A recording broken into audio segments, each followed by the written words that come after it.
ao podcast do Instituto Econômico Brasil. Meu nome é Bruno Gartaglia. Hoje eu converso com André Luiz Santa Cruz, mestre doutorado em Direito e professor universitário.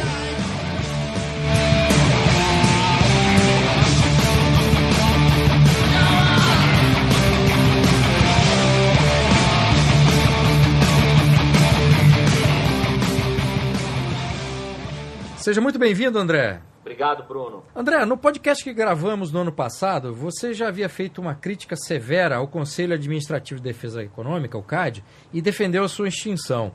No dia 27 de maio, você irá ministrar uma aula no site do IMB abordando as falácias históricas, os erros econômicos e a pretensão do conhecimento do direito antitruste, que, a partir da Lei nº 8.884, disciplinou as atribuições do CAD, que teve também os seus poderes ampliados, depois com uma outra lei, que é a Lei 12.529.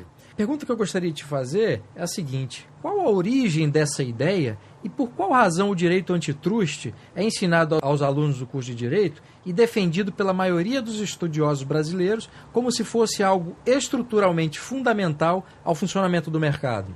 A pergunta, apesar de complexa, ela pode... Eu vou tentar dar uma resposta mais simples, Bruno, que é a seguinte: é o desconhecimento mesmo sobre o funcionamento do mercado, para pegar a última expressão da sua pergunta. As pessoas, mesmo algumas pessoas que dizem ter uma postura mais liberal, né, elas têm receio elas têm um medo da selva do mercado, né? Do mercado selvagem, do mercado totalmente livre, toda aquela ladainha que a gente já conhece. E, de certa forma, a gente tem que tentar entender um pouco essas pessoas, porque na prática a gente vê essas coisas acontecerem. Não vamos negar que a gente não tem, nos vários mercados, principalmente no país como o Brasil, mercados oligopolizados, monopolizados, duopolizados, cartelizados, né, e que acabam prejudicando o consumidor e prejudicando o funcionamento normal, saudável daquele segmento mercadológico. A questão é que as pessoas têm elas veem isso é verdade, a gente tem vários exemplos, né, mas elas veem isso e elas acham que aquilo existe porque está livre demais e acham que a solução é regular. Se, porém, essas pessoas tiverem um pouquinho mais de cuidado na análise desses mercados que são cartelizados, oligopolizados, monopolizados, duopolizados, elas vão perceber que são mercados extremamente regulados. Somente nos mercados regulados é que essas coisas acontecem. Em mercados verdadeiramente livres, e quando eu falo livres, eu me refiro a mercados o quê? Sem barreiras institucionais, legais à entrada, barreiras essas que só o governo pode criar, a formação de monopólios prejudiciais ao consumidor, de oligopólios, a sustentação de cartéis, ela é praticamente impossível. Então, esse é o problema. As pessoas veem na prática essas deturpações, né, do mercado, mas acreditam que a razão de elas existirem é o fato de você ter muita liberdade e não o fato de você ter muita regulação. Eu posso dar vários exemplos. Você pega o mercado de aviação civil, que é um mercado duopolizado hoje no Brasil, basicamente, e é um mercado extremamente regulado. Há, inclusive, impedimento à concorrência de empresas estrangeiras. Você pega o mercado de telecomunicações, é um mercado extremamente regulado e, por isso, se forma um oligopólio e os serviços são péssimos e caros. Então, você tem N outros exemplos, alguns mais regulados, outros menos regulados, mas é nesses mercados em que a regulação existe, e às vezes com muita força, e que acontece todo esse problema. Então, a ideia do antitruste acaba se tornando algo mais palatável. As pessoas dizem assim: não, imagine, se existindo o direito antitruste e o CAD acontece isso, imagine se não existisse, né? Mas são pessoas que nunca analisaram uma decisão do CAD, não sabem como funciona o CAD, não sabem o que é que o CAD está decidindo aí nas suas sessões mensais ou quinzenais, não sabem o que é que... por exemplo, saiu recentemente aquela aprovação da operação Casas Bahia, Ponto Frio, né? Eu fui chamado a comentar a decisão na TV Justiça, no jornal lá da TV Justiça, né? As pessoas noticiam, os jornais, a imprensa noticiou aquilo como CAD aprova a fusão, a operação Casas Bahia. Mentira, na verdade o CAD não aprovou nada. Se você for ver a quantidade de restrições que o CAD impôs à operação, né? Tiveram que firmar um acordo, o TCD, que eles chamam, o Termo de Compromisso de Desempenho, eles mandaram vender mais de 70 lojas, né? A mesma coisa que fizeram com a fusão Sadi-Perdigão. Disseram, o CAD aprovou a fusão. Não aprovou coisa nenhuma. Nos termos em que eles queriam fazer a fusão, não foi aprovado nada. Ele impõe uma série de restrições. Então as pessoas muitas vezes nem sabem como é que funciona realmente o antitrust, o que é que o CAD está decidindo, o que é que o CAD está fazendo. Eles têm uma visão totalmente romântica, totalmente idealizada do que seria o antitrust. Se eles conhecessem realmente como é que tudo funciona e o que é que o CAD decide e o que é que o antitrust permite que o CAD faça, eles com certeza mudariam de opinião. André, tem 2 pontos aí na sua resposta que eu queria te perguntar. O primeiro é a questão da lei. Quer dizer, se aprova uma lei, essa lei dá atribuições a um determinado órgão, no caso o CAD, e você também tem uma legislação que normatiza essas intervenções do governo na esfera econômica. A outra questão é a própria atuação do CAD, e você citou aí essas decisões que obrigam as empresas, quando querem fazer alguma determinada fusão ou outro tipo de acordo operacional que una 2 ou mais empresas, ela permite essa união, mas exige que essas empresas abram mão de tantas condições ou tantas coisas que seriam necessárias e que até motivaram aquela união, né? No caso das lojas que você citou. Nesses 2 casos, há ainda na esfera do direito a ideia da perfectibilidade da lei, ou seja, que a lei, uma vez aprovada, ela se torna um instrumento perfeito e por isso ela vai gerar resultados perfeitos? Ou essa ideia de perfectibilidade da lei ela já é contestada e não é mais a regra no mundo jurídico? Eu acho que não é a regra, não, né? A gente vê hoje juristas e vê pessoas no meio jurídico questionando a própria legitimidade de leis, né? Questionando muitas vezes a necessidade de uma lei. O problema é o seguinte, é que quando uma lei surge, quando ela consegue passar no Congresso, a luta para que essa lei desapareça se torna praticamente impossível. Absolutamente impossível, eu dizia, não é nem praticamente. Uma vez que uma lei é editada, defender a retirada daquela lei do ordenamento jurídico, que seria o melhor a se fazer com muitas leis no Brasil, inclusive com a lei antitrust, passa a ser uma coisa praticamente impossível. Aí as pessoas, até os bons juristas, aqueles juristas que na época da tramitação eram contra a própria lei, eles passam a ter que defender apenas mudanças pontuais ou interpretações mais como é que eu posso dizer, maleáveis da lei e tudo. Porque as pessoas entram as leis entram na cabeça da pessoa e dizem, não, se essa lei foi editada é porque ela é necessária. Pedir o fim dessa lei, a revogação dessa lei, como assim? Vai ficar o quê no lugar, né? Parece que é um móvel que você colocou na sala e que se você tirar vai ficar um vazio, entendeu? Essa dificuldade que você falou, advém daí ou é outra? Daí de quê? Da ideia dessa perfectibilidade da lei? Não. Essa ideia de que se você não tiver a lei, fica um vazio ali que tem que ser preenchido com alguma coisa. Isso, as pessoas passam a pensar assim. Uma vez que surgiu a lei, elas primeiro, por exemplo, elas esquecem que antes de existir aquela lei, às vezes não existia nada e tudo funcionava. Vou te dar um exemplo, Bruno. Ontem foi aprovado e foi divulgado com muito estardalhaço um decreto presidencial que trouxe regras para disciplinar o comércio eletrônico no Brasil, certo? O comércio eletrônico no Brasil não só no Brasil, mas no mundo todo, cresce assustadoramente, né? Cresce em progressão exponencial. E o que é que acontece? Sem que exista um marco regulatório, como se gosta de dizer, sem que existisse uma lei ou leis disciplinando isso especificamente. Isso não impediu o surgimento de sites como Mercado Livre, os sites de compra coletiva, todos esses sites dessas grandes lojas que passaram a investir muito no comércio eletrônico. Eu não sei o seu caso, mas eu mesmo, as últimas 3 a 5 compras grandes que eu fiz na minha vida, né, foram via internet. Então, o comércio eletrônico cresce demais e é uma coisa impressionante a quantidade de novas formas contratuais que ele traz, né? As compras coletivas que surgiram. Eu dei uma palestra recentemente sobre comércio eletrônico no Congresso Brasileiro de Direito Comercial. Eu fiz uma pesquisa, a quantidade de sites que eu descobri interessantes, sabe? O Idologos é um site de designers que você faz tipo um leilão. Você tem uma empresa que é uma nova logomarca para sua empresa. Você diz lá, eu tenho tanto para pagar, preciso de uma logomarca assim. Então, 10 designers se dispõem a fazer, você escolhe qual que você quer e paga, sabe? Então, eu descobri vários sites, várias novas formas de contratação pela internet, tudo funcionando perfeitamente, bro.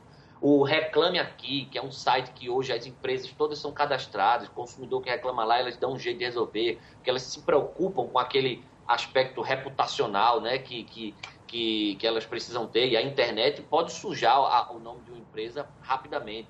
Então, tudo funciona perfeitamente num ambiente de liberdade, num ambiente de ampla concorrência, tudo. Veio esse decreto aí trazendo uma série de imposições, prevendo multa, uma série de coisas que o Mercado Livre, o Mercado Livre, não digo o site, que o livre mercado já tinha criado para a internet, só repetindo coisas. Vai fazer o quê? Vai encarecer, vai criar dificuldades para que novas empresas.com surjam, que vai criar responsabilidades, punições para sites que vão acabar fechando. Ou seja, não existia esse tal vácuo legislativo, a coisa funcionava muito bem. Uma vez que surgiu essa lei, e ela surgiu ontem, na verdade foi a lei, foi um decreto presidencial, meu amigo, tirar isso aí do mundo jurídico é impossível. É isso que eu estou dizendo, entendeu? Não havia nada e tudo funcionava bem. Uma vez chegou aquela lei. A partir de agora, para você tirar isso aí, é impossível. As pessoas não vão conseguir. Elas vão passar a ter a ideia de que aquilo ali é absolutamente fundamental, absolutamente imprescindível. Se você propor revogar totalmente aquilo, vão dizer, não, tá louco? Revogar? Como assim? Vai colocar o que no lugar? E essa regra aqui que obriga os sites a fazerem isso, se tirar essa lei, eles não vão mais fazer. Aí você diz assim, meu amigo, você sabia que antes dessa lei surgir, os sites já faziam isso? Porque se eles não fizessem isso, outro site ia fazer e o consumidor ia buscar um outro site que desse mais segurança a ele na compra ou não. As pessoas não conseguem entender isso, Bruno. É muito difícil. Entendi. Bom, só para situar o ouvinte, o ontem que você falou é o dia 14, a gente está gravando essa entrevista no dia, hoje, dia 15. Não tem problema. Terça-feira. Isso. A respeito da sua aula no site do Mises Brasil, André, você pretende mostrar na aula que a teoria econômica que fundamenta o antitrust é repleta de erros. Você poderia citar apenas um deles como aperitivo para aqueles que assistirão à aula? Sem dúvida. Os erros econômicos que você fala, porque a aula ela vai ser dividida em 3 partes. Primeiro eu vou abordar os aspectos históricos, mostrar que muitas das coisas que são ditas sobre o início do direito antitrust, lá o Sherman Act nos Estados Unidos, né, que é a mãe de todas as leis antitrust, tem muita mentira, né? Quase tudo é mentira, né?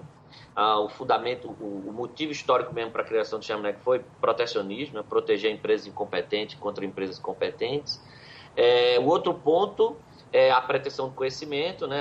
A ideia de que as pessoas, os defensores do antitrust se preocupam muito com as falhas de mercado e se esquecem das falhas de governo. Eles pressupõem uma burocracia perfeita, né? E isso a gente sabe que está longe de acontecer. E então o segundo ponto, que é esse que você tocou, são os erros econômicos. O mais importante talvez seja a concepção que eles têm de monopólio, né? O direito antitrust ele trabalha com a ideia de monopólio totalmente equivocada, né? Eles confundem concentração com monopólio. Monopólio, para a teoria austríaca, né? Para a escola austríaca, e para os próprios economistas clássicos lá de antigamente, monopólio sempre foi a restrição legal à entrada. Isso é monopólio. Quando você tem um mercado sem restrição legal à entrada, o fato de um empresário ter muita participação no mercado, mais de 90% ou mesmo 100%, isso não é monopólio, porque existe uma coisa chamada concorrência potencial, né? E ainda que ele tenha 100%, 90%, ele não vai poder abusar por muito tempo de sua posição dominante, Porque se ele fizer isso, como o mercado é livre, a entrada é livre, a concorrentes surgirão rapidamente, né? Então, esse talvez seja o maior erro da teoria econômica que fundamenta o antitruste. Confundir concentração com monopólio, né? Eles se preocupam muito com o chamado poder de mercado que empresas podem adquirir quando tem um market share muito grande. Mas se esquecem que a maior preocupação que eles deviam ter é com a ausência de barreiras à entrada. E quem cria essas barreiras é o governo, né? Entendi. Agora, quando esse equívoco, como você mesmo apontou, se torna uma lei, é por desconhecimento de quem faz as leis desse erro econômico? Também, mas é porque aí a gente volta para o primeiro ponto da minha crítica ao direito antitruste, que é a origem histórica, né? Porque essa lei foi uma lei criada para proteger certos empresários mesmo, entendeu? Foi uma lei que foi criada para dar ao governo mecanismos, instrumentos, para poder, nas situações em que ele achar conveniente, atacar empresas eficientes e proteger empresas ineficientes, né? A gente nunca pode esquecer esse dado crucial do direito antitruste, que a história mostra e a história se repete. A gente vê hoje isso acontecendo. Quem acompanha o noticiário econômico, político, sabe, recentemente a luta das livrarias contra a Amazon, né? A gente vê que lá na França, as montadoras francesas, Citroën, Renault e Peugeot estão atacando a Kia e a Hyundai, porque elas vendem carro bom e barato lá. O Google foi multado agora na Europa por oferecer serviço de cartografia de graça. E a origem de todas essas representações que dão origem a essas condenações, essas multas, está onde? Nos concorrentes, que estão perdendo o mercado. E foi justamente o que aconteceu no início do direito antitruste lá no Sherman Act. Nessa área automobilística a gente teve, acho que no ano passado, se eu não me engano, uma pressão das montadoras instaladas no Brasil contra as estrangeiras, né, que não produziam e não montavam os carros aqui, né, justamente para garantir essa proteção. Exatamente. Voltando à Lei 12.529, que eu citei já na primeira pergunta, André, que ampliou os poderes do CAD, no artigo 1º dessa lei, diz que a norma, quer dizer, essa lei é orientada, abro aspas, pelos ditames constitucionais de liberdade de iniciativa, livre concorrência, função social da propriedade, defesa dos consumidores e repressão ao abuso do poder econômico. Fecho aspas. Eu queria te perguntar o seguinte, não há uma contradição aí entre liberdade de iniciativa, livre concorrência e a concepção constitucional da função social da propriedade? Totalmente, né? Embora a nossa Constituição, lá no artigo 170, garanta a livre iniciativa e a livre concorrência, ela o faz submetendo a livre iniciativa e a livre concorrência a uma série de temperamentos, né? Um deles é justamente essa função social da propriedade. Nesse ponto, eu queria aproveitar... Existe o Alceu Garcia, né? É o pseudônimo de um cara que começou a escrever no início dos anos 2000 lá, foi divulgado até pelo Olavo de Carvalho, e hoje o IMB até tem publicado alguns artigos dele, eu gosto muito. Ele tem um artigo em que ele fala do uso do social para adjetivar certas expressões, né? O nome do artigo é "O mal é o que sai da boca do intelectual de esquerda". Eu peço licença a você para citar uma parte, que ele fala justamente disso. Ele diz assim: social vem de sociale, relativo à sociedade, do latim societate, ou seja, uma coletividade humana. Ora, se justiça é dar a cada um que é seu, infere-se necessariamente que a existência de mais de um indivíduo é sua condição sine qua non. Não havia necessidade de justiça para o solitário Crusoé e sua ilha deserta, antes do aparecimento de Sexta-feira, né? Tudo lhe pertencia. Assim, toda justiça é, por definição social, o imperativo de convívio humano. O adjetivo social é, pois, redundante e dispensável. O mesmo ocorre com outras expressões, tais como movimento social, política social, investimento social, questão social, direitos sociais, democracia social e muitas outras. Ele não cita, mas eu incluiria a tal da função social, né, aplicada à propriedade. E aí ele diz lá depois o seguinte: se social nada significa de relevante, por que é tão usado? Porque o sentido oculto dessa palavra é socialismo, ou seja, a intervenção coletiva, política, estatal na esfera de autonomia individual, mesmo e sobretudo aquela em que as pessoas não estão tomando dos outros o que não lhes pertence. Em outras palavras, social nesse contexto consiste em ações coercitivas por meio das quais aquele que detém o poder político ordena comportamentos e dispõe do patrimônio dos indivíduos da forma que bem entende, dando a cada um o que, segundo critérios inteiramente arbitrários, entendem que cada um merece. Então, a ideia de função social da propriedade é justamente isso. É só um adjetivozinho que você joga lá para fazer o quê? Para deturpar todo o conceito de propriedade, né? E por meio de todo tipo de artimanha, tirar a legítima propriedade de quem é proprietário e fazer com a propriedade privada tudo o que você quiser. Então, quando a lei fala isso, ela está justamente abrindo a brecha para que você relativize qualquer outro princípio que ela supostamente visa defender, inclusive a livre concorrência e a liberdade de iniciativa. Eu publiquei um artigo recentemente no site do IMB, analisando algumas decisões do STF, né, nossa Corte Suprema, sobre a livre iniciativa e a livre concorrência. E eu mostrei que sempre que ela se choca com outros princípios ditos sociais, como, por exemplo, a função social da propriedade, a justiça social, etc., esses princípios são relativizados. Então, na verdade, é isso. Eles jogam essas coisas, função social, justiça social, para justamente tirar a carga normativa de princípios liberais, digamos assim, como a livre iniciativa e a livre concorrência. Qual o título do seu artigo para que os ouvintes possam visitar o site do IMB e poder lê-lo, André? É um artigo, um título bem provocativo, se chama A Mentalidade Anticapitalista do STF. Ah, perfeito. Bom, a próxima pergunta, André, é a seguinte. Na prática, essa função social da propriedade também não compromete a liberdade de iniciativa e a livre concorrência? Ah, sem dúvida, sem dúvida. Que, na verdade, a livre iniciativa e a livre concorrência, elas, no nosso ordenamento jurídico, elas não existem, né? Era isso que eu ia perguntar. Se juridicamente nós temos isso. Não temos. Elas estão escritas lá, né? No artigo 170 da Constituição. A livre iniciativa está no caput do artigo e a livre concorrência está num dos incisos. E elas também eles também estão mencionados em outros dispositivos constitucionais. Mas, na verdade, o que existe é uma iniciativa regulada e uma concorrência regulada, né? Não há livre iniciativa e livre concorrência, não.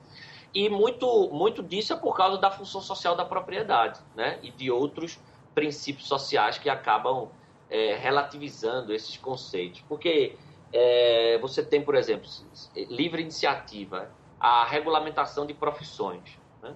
Que é justificada por quê? Justificada por uma série de outros princípios ou expressões que têm o social junto, né? A regulamentação de profissão é uma agressão à livre iniciativa claríssima, né?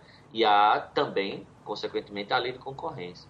Então, com certeza, a ideia de função social da propriedade ela é incompatível em muitas situações com a liberdade de iniciativa e a liberdade de concorrência. Mas frisando que elas, na verdade, só existem no papel no Brasil. Entendi. Eu achei o artigo 36 dessa lei, a Lei 12.529, André, uma pérola. O parágrafo 3º do artigo 36 define as condutas que caracterizam infração da ordem econômica, mas o mais interessante é que a maioria dos incisos descrevem perfeitamente atos do governo que prejudicam a iniciativa privada. Para dar um exemplo, seria limitar ou impedir o acesso de novas empresas ao mercado mediante leis, burocracia e carga tributária. Como é que é possível, André, que professores, operadores do direito e parte dos empresários aceitem como benéfica uma lei que prejudica a sociedade brasileira? Assim, muitos professores, operadores do direito e muitos empresários aceitam essa lei como benéfica porque, no fundo, para eles ela é benéfica, né? Essa lei garante o emprego deles e, para muitos empresários, garante o sucesso deles, né? Entendi. Agora, o que a gente precisa convencer é justamente o resto da população que é prejudicada por essa lei de que ela é desnecessária. Então, para eles, a lei acaba sendo benéfica mesmo. Mas você tocou num ponto que eu acho perfeito, Bruno, sobre esse artigo 36, que é o seguinte. Justamente, o artigo 36, ele descreve, como você disse, perfeitamente atos do governo, né? Que é o quê? Impedir ou limitar o acesso de novas empresas ao mercado. Né? Como é que o governo faz isso? Protecionismo. Às vezes ele faz isso escancaradamente. Né? Protecionismo proíbe empresas de atuar em determinado setor. Às vezes ele faz isso com regulamentações, barreiras regulatórias que são intransponíveis. Né? Às vezes ele faz isso com carga tributária, né? Que torna uma determinada atividade empresarial proibitiva. Às vezes ele faz isso com excesso de burocracia, e assim vai. E o interessante é o seguinte, que uma vez me perguntaram, mas André, será que não tem nada que o CAD faça que seja bom? Aí eu disse, olha, pode até ter uma coisa, que é o seguinte, uma das funções do CAD, porque o CAD ele tem basicamente 3 funções, né? Não o CAD, é o Sistema Brasileiro de Defesa da Concorrência, do qual o CAD é a principal autoridade. Ele atua preventivamente, que é quando ele faz essa análise de fusões, aquisições, né? Ele diz se pode ou não, é a atuação preventiva. Ele atua repressivamente, que é quando ele condena empresas por prática de atos contrários à lei de concorrência, como cartéis, né? Tal. E ele tem uma terceira atividade, uma terceira função que poucas pessoas conhecem, que é o que os americanos chamam de Competition Advocacy, né? A advocacia da concorrência. O que seria isso? É uma atividade mais institucional, de divulgar a cultura da concorrência no Brasil. Então, o que é que ele faz? Ele realiza seminários, publica cartilhas, né? Faz prêmios, dá prêmio monografia para quem escrever uma monografia sobre isso, organiza eventos, né? O CAD tem também, pela lei, o CAD deve atuar como amicus curia, né? É uma expressão que a gente usa no direito, amigo da corte, em processos em que a lei antitruste seja discutida. Então, o juiz pode requerer a atuação do CAD para que ele ajude lá, né? Dê subsídios para que aquele processo seja julgado de forma correta. Então, essa advocacia da concorrência talvez fosse a única coisa legítima que o CAD fizesse. Agora, para quê? Para justamente impedir o governo de agir contra a concorrência. Por exemplo, imagina se você tivesse um CAD que, quando a equipe econômica aí do nosso querido Guido Mantega propõe esses pacotes protecionistas aí, imagina se você tivesse um órgão do governo, o CAD, que emitisse uma recomendação ou uma nota ou alguma coisa para esse órgão dizendo assim, não faça isso não. Porque eu sou o órgão brasileiro com a missão constitucional de defender a livre concorrência e essa sua medida é anticoncorrencial. Não faça isso não. É uma recomendação pública, institucional que eu estou fazendo a você. E isso fosse divulgado. Aí amanhã, por exemplo, o governo toma outra medida aí, tipo uma lei que vai regulamentar uma determinada profissão.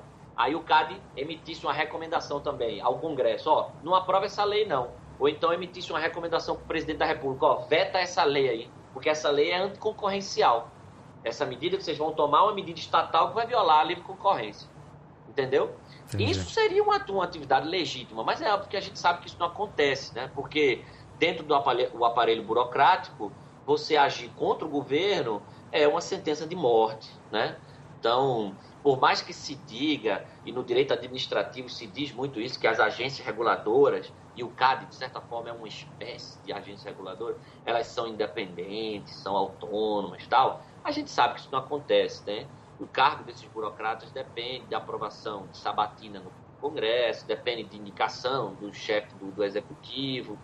Então, um burocrata de uma agência dessa que seja realmente independente, autônomo, que tenha coragem de peitar e tomar medidas como essa que eu estou dizendo, ele vai ter vida muito curta no serviço público, infelizmente.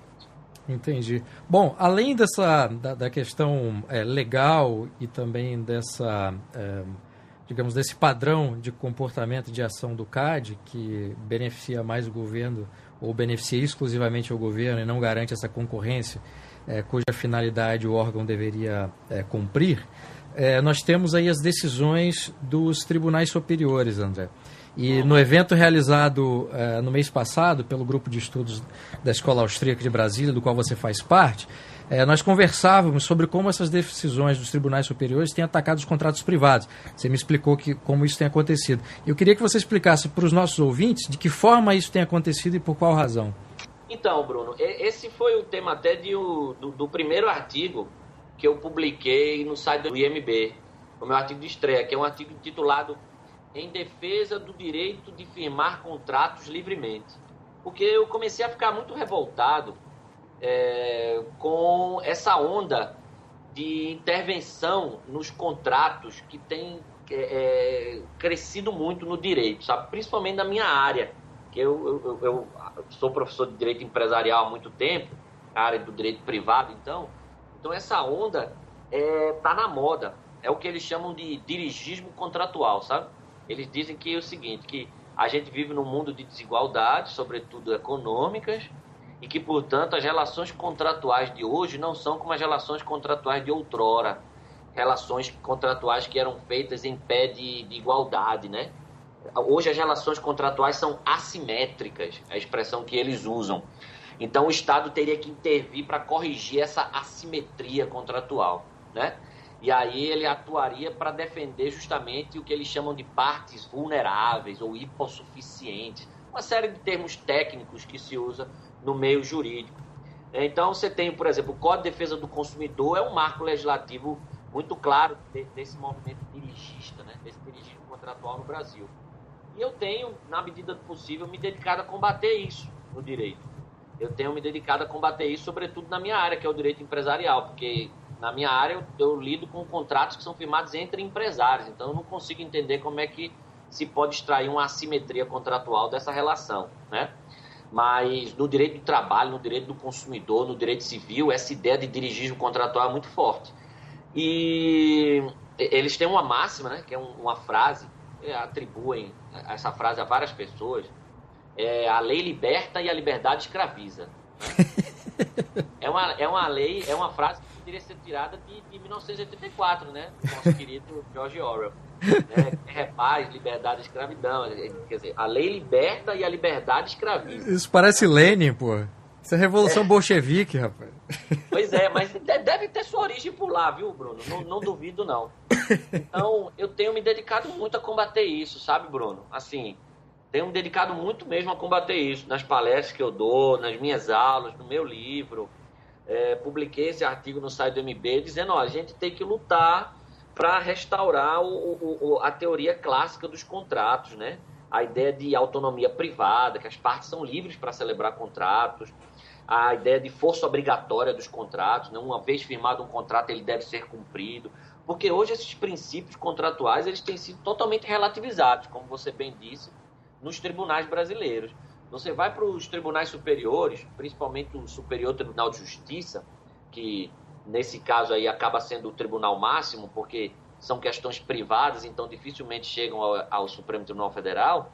O STJ hoje ele tem jurisprudência pacífica nesse sentido, de que o contrato tem que atender à sua função social, né? Que o contrato, as partes têm que agir com uma tal de boa-fé objetiva, e que o juiz pode revisar contratos mesmo quando esses contratos se mostrarem desequilibrados. O juiz pode revisar contrato para proteger a parte mais fraca, né, a parte vulnerável.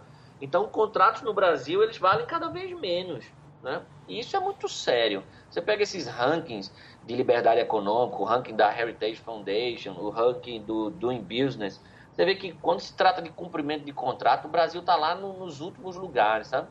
E assim, o que dizer de uma sociedade que não cumpre contratos, Bruno? É complicado, né? Tem muito o que fazer não, né? Não tem, cara, não tem. Uma sociedade que não cumpre contrato, pô, como pode um negócio desse? Eu fico muito revoltado com isso. Então, é um tema jurídico que eu tenho me dedicar, ao qual eu tenho me dedicado muito e tenho tentado abrir a cabeça das pessoas para isso, para o perigo que é hoje essa nova teoria contratual, cara. Essa nova teoria contratual que prega esse dirigismo, né, estatal, né, a intervenção estatal nas relações contratuais. Isso é um perigo muito grande. Ô André, muitíssimo obrigado pela entrevista. Ô Bruno, muito obrigado, é sempre um prazer e conto comigo sempre precisar e parabéns pelo excelente trabalho que você tem feito junto ao site do IMB. Muito obrigado.